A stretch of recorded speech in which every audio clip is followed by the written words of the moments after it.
Welcome back to our St. Louis Blues rebuild in Franchise Hockey Manager 11. We start the new season in 2025-2026, and it does look like the top three teams are Toronto, Dallas, and Winnipeg. All projected to be top three, and one of the dark horses is New Jersey, which I've always thought New Jersey should be able to run away with most competitions because it does look like their team is pretty stacked, at least just on paper. Does look like the scoring race is going to be roughly around the same, Connor McDavid, Draisaitl, and Pasternak. And then I don't think we're really featuring into any of this because our team is definitely on the rebuild. I will show you a little bit of a recap as to what we end up doing to get this point, and I'll show you the lines as well. We did do a decent amount of signings, mostly just to kind of fill the cap situation. I feel as though we might even have to once again because I think the end of the salary cap cushion, and I don't think we're quite there yet. So the signings that we managed to do, we did get Dvorak, Larson ended up coming back to us, and then we ended up getting Lindgren as well, mostly for a decent amount of money, that's for sure. I think Dvorak probably on the cheaper side though, but $4 million, I don't think he's really worth that, but obviously we're willing to pay that for the short time frame. And then Larson, I think we end up signing for a couple years as well. He got $2 million per year. I think that was less than what he was making last season. And then we end up getting Lindgren. Lindgren's defensive rating is pretty decent. I could see ourselves keeping him as like a bottom line player for sure, but 2.5 over 3 seasons is not too bad at all. We did get Orlov as well. Orlov, I think we end up flipping towards the trade deadline. I think we try and get rid of him, but $2.5 million roughly, not bad. We did get Adam Ruzicka, who was going to play probably this season. Defensive rating's not that great. Offensive rating's pretty decent, and he at least has some balance there. Speed, stamina, and strength are all kind of highlights there, but I don't think he's going to be our best player. Don't think he's going to be our worst player. We get him for a league minimum of $775. So all in all, not that bad. Herman Liv and Axelson, we end up getting, but we end up sending them on their way to the AHL for sure. We end up sending Heslop as well as one of the players that we end up signing. I believe we end up signing him just after the draft actually. So he's one of the random people that we end up picking, and we end up sending him on his way after that. But I think he's one of those guys that we're kind of taking a chance on anyways, but I do think he could develop. He is 19, so it's probably his last season that he's eligible to play in the WHL, so not bad at all. We end up getting Okulov as well, LaRose, Pleshkov, which I think we end up setting down already, and then Tyler Johnson, mostly just to fill the quota there. We end up getting Lockshow, Borish, Bastian, Vidasech, and Vero, and then Femus as well. I think Femus might have been drafted by us, and Vero as well. No, he wasn't. So I guess he was just a free agent probably after the draft. But he's going to spend the season in the AHL. But we'll take a look at where this leaves our players and who we end up actually picking. So Porter Martoni was our top draft pick. He is now above Artemonov. So at least 4 stars for him at 18. We're definitely going to monitor him. I did take a quick glance at how well he ended up doing in the other save, the Philadelphia Flyers save, and probably without the proper guidance, he did not pan out to being nearly as good as what he could be. He only panned out to get around 400, 500 points. So I think we're definitely determined to see what we have with him. With the acquisitions with Orlov, Larson, and Lindgren, we did find Christoforo, Kiersey, and Fisher. Go from the top to the bottom of the players that we end up having. Vero, LaRose, and Karsic, I guess, end up getting sent down as well. Stankel's still a bit too old though to be able to play in the WHL there. But Grayson Sachin, he might end up having to bounce his way into starting and to the bottom. I think we're going to kind of move players like Dvorak more so to the wing if we can. Dalibor Dvorsky's good enough to play center for us, but probably fourth line. I do think we might have to part ways with one of our better players. As you can see, we're flush with picks. They don't all necessarily mean anything. A lot of fourth rounders, fifth rounders, and sixth rounders, but if we can kind of bundle that up throughout this season, trade away some fours and fives for some threes and twos, that would be much better for us. Still, jury's still out whether or not we end up butchering this draft. I do think Adam Jecko could be good. Shergett as well, and Koch could also be decent. But I don't think that we're primed to have a very good season, and a good thing that we end up having our picks here. For whatever reason, our AI did not adjust where the players are playing, so we'll end up doing that for them. We're still going to take a little bit of a hands-off approach this season and kind of allow the AI to place these players where they're supposed to go. Grayson Sachin, I wouldn't mind third line or even second line if I could. The most amount of game time that he can get, probably the better. Baldock's obviously going to move from there as well. He's not going to sit around the fourth line, but as of right now, that's what they're doing. But I think it's going to change throughout the season. At least the first couple games, we'll kind of just leave it as that. Not really going to do anything about that. But we're projected probably to be one of the bottom teams once again this season. But it's not how you start, it's how you finish, and that is definitely what we're going to try and do. I do think that we need to send someone down, though. So Vidicek is definitely going to be the guy that spends the first season in the AHL, because I think we have to pay at least $3 million for someone. I know I said that we weren't going to end up grabbing Rantanen, but it does look like it could be one of those players that we have to at least make an offer on. Ekholm would be a decent one as well. Doesn't show what he really wants. But I feel as though we kind of have to pay all out for a player to not necessarily play, but to at least be on the team. But I wouldn't mind a player that could actually play as well. I did like Ekholm on Nashville. He wants $4.5 million. I will do that, actually. He's only going to age out anyways.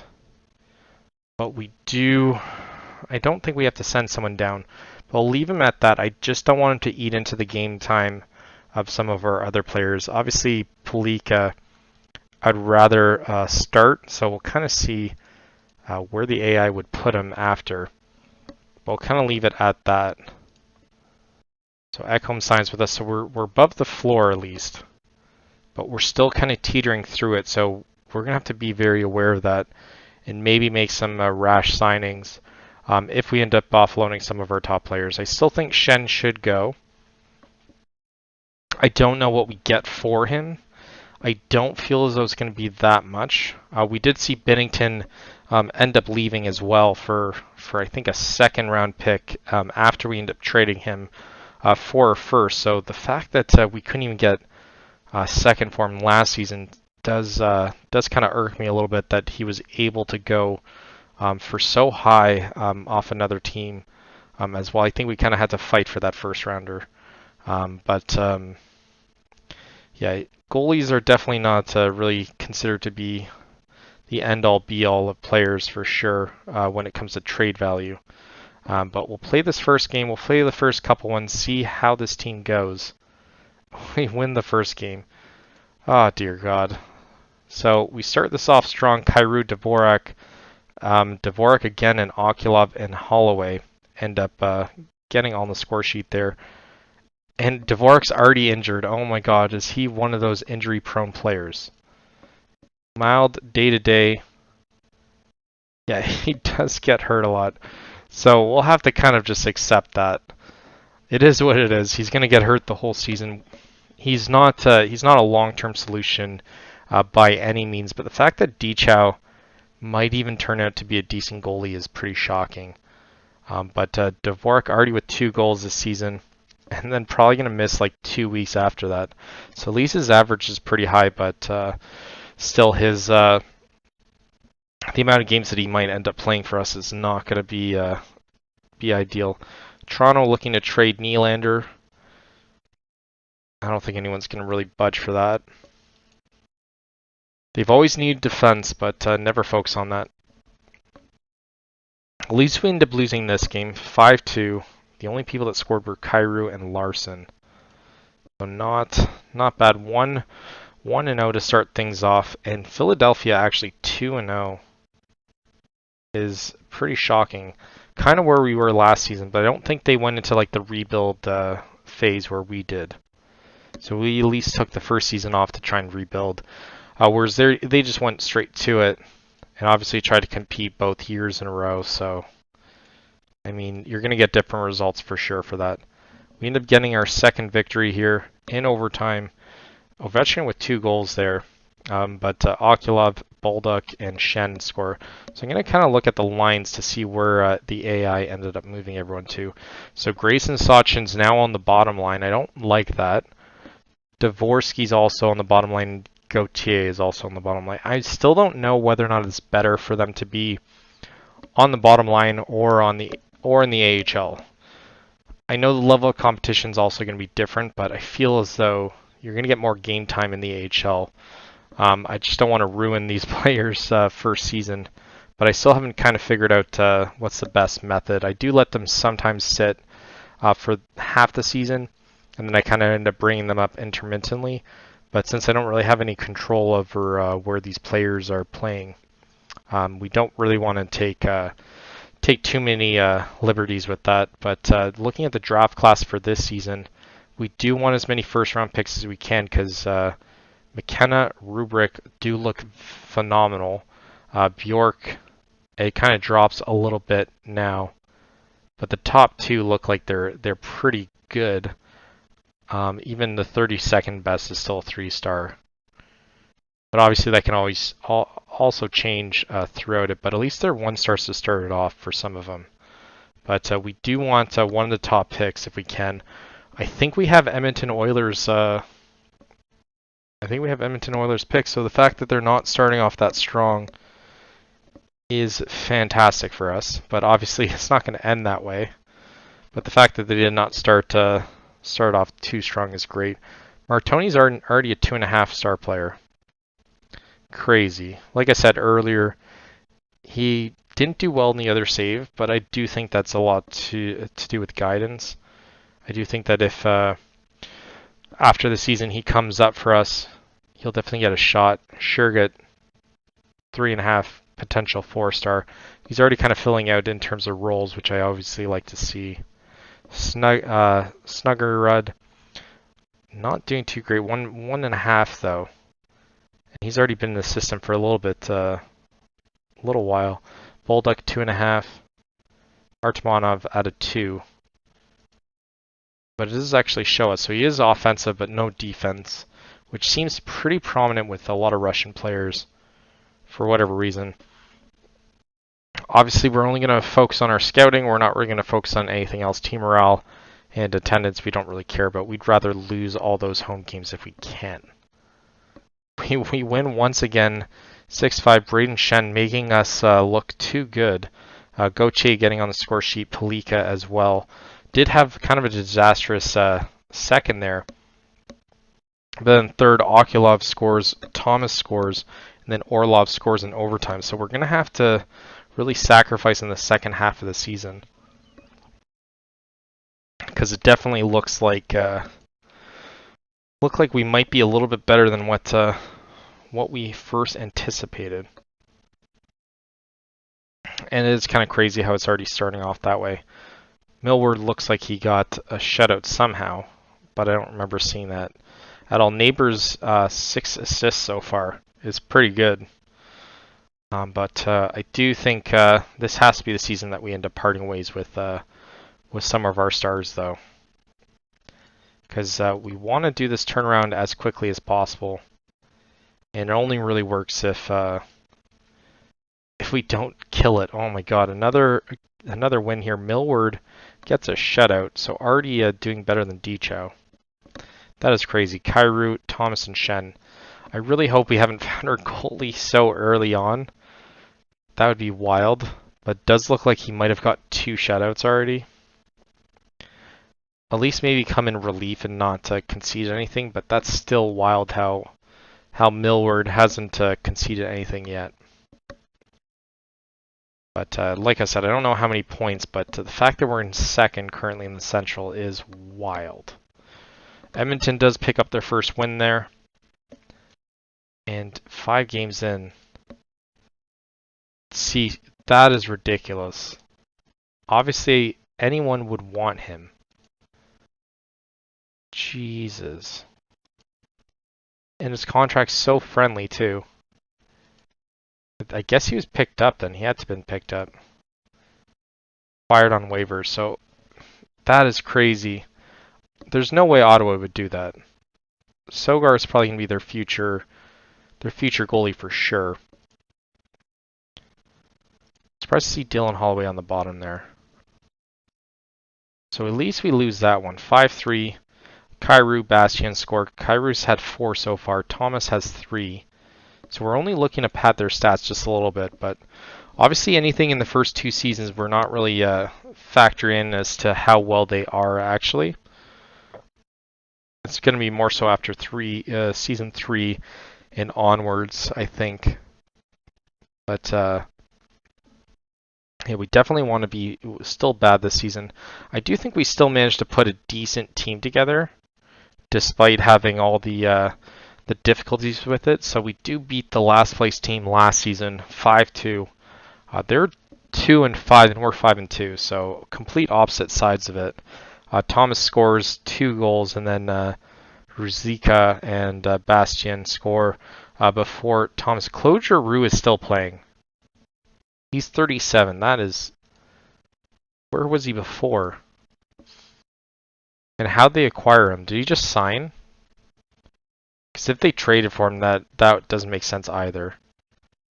He was traded for... No way. Musty? He was traded for Musty and the rights to Stanley. That is disgusting. I hate that so much. There's no way that they would do that. That is a crazy trade. Was that this season? That was this season for sure. That's kind of disappointing.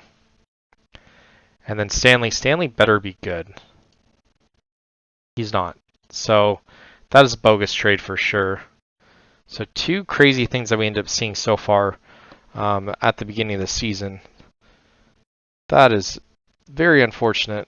We do have 10 points in 7 games, so we definitely have to get the losing streak started earlier. But I feel as though it's not going to come for longer. We'll have to take a look at our stats after 10 games though, and see kind of what we want to do and what direction we want to go this season. And then Andre ends up getting... He's actually a decent prospect in real life. Andre.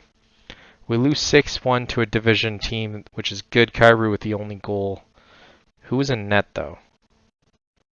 Dichow. Dichow 806 save percentage. Ekholm is now hurt. So Ekholm was at the top, so he was taking spot for Palika. So we're not going to delay it. How long is he out for? 3 to 4 months. So he's basically gone the whole season. Or at least half the season. That is crazy. So maybe when he comes back we trade him.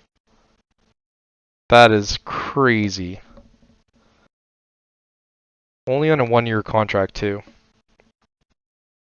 We do face 2 back-to-back games. One against Toronto, one against Dallas. Dallas currently below us in the standings, but obviously things can turn around quick. And like I said, Edmonton Oilers still finding a way to end up climbing the rankings there. We do lose 5-4, probably in overtime. Yep, we do get the point there. Thomas Dvorsky and Sachin gets his first. Kyrou ends up getting his 6th, and Morgan Riley ends up being the one that ends up putting away for us. It does give us the 1 point. Maybe 1 too many. Chicago looking like they're already turning things around. 5-4-1, which doesn't really bode too much confidence there. 3-0 loss. I like to see that. Honor getting a shutout. I did, I don't know if anyone collects cards or anything like that, but I did just uncover an old set of cards where I did get Honor as a rookie. So that is a pretty cool card. I don't know even how much it's worth, but I've always been a fan of Ottinger, so it's definitely cool to end up having his rookie card in my collection. So I don't know how many nerds that we have here for hockey, but yeah, definitely like collecting sports cards for sure as well. 3-1 loss there. Dvorak with the only goal there, so it looks like he's back from his minor injury. We'll play the Minnesota one as well. Okulov now hurt. But as I have AI figuring out all that stuff, I don't have to really worry about this. I can kind of just simulate it and kind of jump in whenever I want. I can always change it in the options, which is pretty refreshing actually. I know in the old system, obviously I had more control of all the lines, but I didn't. It did take a little bit of time having to kind of go back and forth with everything. So I do kind of like this option to be able to kind of fast forward through the times where I don't really care who plays where. It's more so just about getting them out there. 9-0 for Flyers though. That is crazy. We had 9-0-1 now that I actually pointed out, which is crazy because I think last season was New Jersey was like that. We do lose 7-3. Shen with a goal with only his 4th and 5th there, and then Thomas with his 8th. 8 is pretty good for him. But I think we'll take a look at where we fit in the standings right now, because I think we played 12 games. We do find ourselves bottom 3. I do like that. Predators surprisingly in a total rebuild though. We never got that status.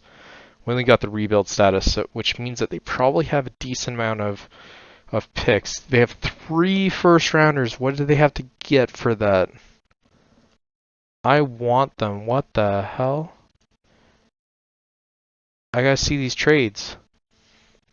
And they got Luke Hughes for the rights of... What? How do they have Tomasino? How is it the rights of Tomasino? He's under contract. That's crazy. Does he not actually end up playing? Yeah, he played for them. How can they have the rights? I guess they sent him away or something, and somehow it changed to rights, but who did they end up getting? They end up giving up Kamel for a first rounder to Toronto. Kamel's supposed to be like an all-star. Wow, that is a crazy trade. He was a first rounder as well. It's not going to amount to being that much. But maybe this is something that we should kind of take. They've done a lot of trades. Jesus. More than I thought that we did. I don't see that other first rounder though. Maybe it was another season or last season. No. I think it was from Tampa. It's not really jumping out yet, so I just see the Predators and Toronto one. They end up getting rid of Luke Shen for 6, so they've been basically doing what we've been doing. So I don't know how we don't get the status of total rebuild. But that is wild. The fact that they have 3 first rounders, they have 3 second rounders, 2 fourths, 3 fifths, and 1 6, and 3 sevenths. We want to be more like them. That is crazy. Stamkos still on their team. I'm surprised he hasn't been dealt. That is crazy though. But we'll take a look at us in the whole standings though. And league-wise, we're close to the top of the half, which is a bit too rich for my blood. But the drop could come quickly. I mean, between 9 and 11 is not a crazy amount of difference, so we could easily see ourselves becoming a bottom 5, which is perfect for us. I do think that we might have to part ways with some of these players, but that'll be more so for next episode. But we'll take a look at these stats just to kind of more so keep peace of mind as to how well we're doing, and maybe if we have to change things up. Kyrou at a point per game pace. Same thing with Thomas. Shen is pretty close as well. Neighbor surprisingly with 9 points. Dvorak with 7. Palika actually with with 7 is pretty good. I think I should switch to this one, actually, the summary to show us the average time on ice. Palika with 20 minutes, which is good, means he's more so at the top line. Larson also getting decent amount of minutes, but I think Larson we end up letting go this season, probably at the trade deadline. I think it kind of makes sense, kind of like we signed a 2-year deal with him last season. But Bolduc with only 5 points is concerning. He is playing 17 minutes though. And then all the way down here, Grayson Sachin playing 8 games, just 2 points. We might want to just move him down for now. Dvorsky with 2 points. That's pretty pathetic, and same thing with Ruzicka. But as long as they can kind of figure it out, we're good with that. I'm curious to see the goalies. Oh my god. Millward at a 923, played 5 games, started 4 of them, 2-2-1 is wild considering he has a 923 save percentage, which means those losses probably weren't his fault. 268 goals against average. Dechow with, oh my god, 866, 3-4-0, and the goals against average of 437. That is terrible. He is 1.5 stars. Millward's only half a star, so it doesn't look like the star ratings really matter that much. He is still under a 2-year contract with us, but even if he ends up improving, I'm completely fine with getting rid of all our goalies every single season and kind of just seeing what we can get for it. But that is a crazy stat. 866 is terrible. I don't even think it's worthy of being in the NHL. But he's still with us. His mentals are actually pretty decent. And we'll probably end this episode here. We'll come back for the trade deadline. I do think we're going to be pretty active from now until then. I think we're going to kind of go all out on it and see if it can be more like the Nashville Predators and kind of go more in total rebuild mode. Upgrade some of our picks in the process, and definitely try and get rid of some of our bigger contracts there and better players. So hopefully you guys like that. Leave a like and subscribe if you want to see more, and thank you for watching. Until next time.